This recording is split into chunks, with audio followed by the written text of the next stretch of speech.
Hello again, it's Richard here. Now, this time I want to tell you the story of a soldier.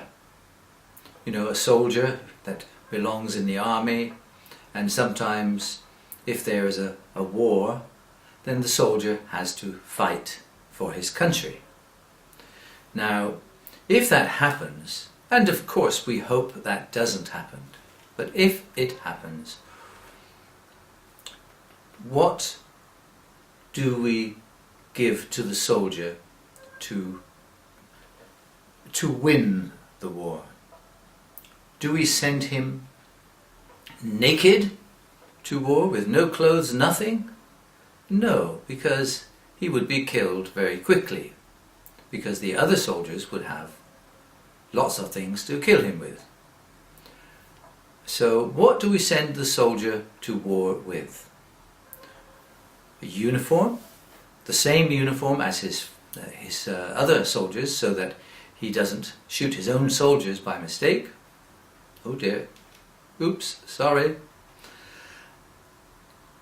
And a helmet on his head to protect his head, a gun, a rifle, a knife, a grenade, and some other weapons, because all of these things, the gun, the knife, the grenade, they are all weapons of war.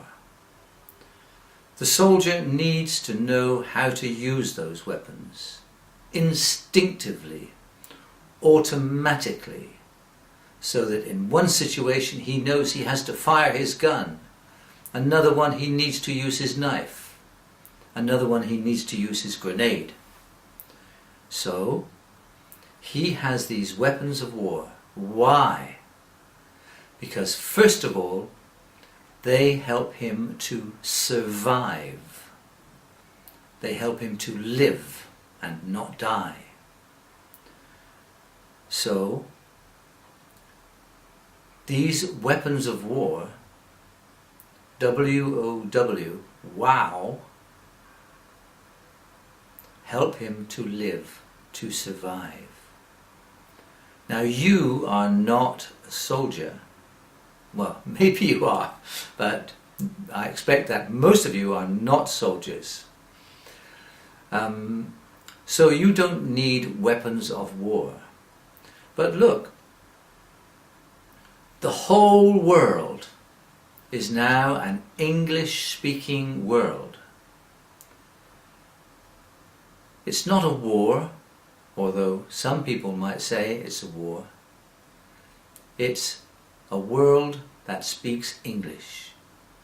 And you need to survive in this world of English in the same way as the soldier needed to survive in the war. So, what do you need to survive? You don't need a knife or a gun, of course, but you do need weapons. Weapons of words. Weapons of words. Again, W-O-W. Wow!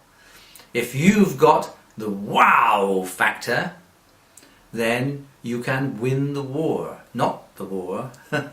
You can survive and win in the world of English. So you need to speak English, of course. But when you are with other English-speaking people, you need to be able to live, to survive.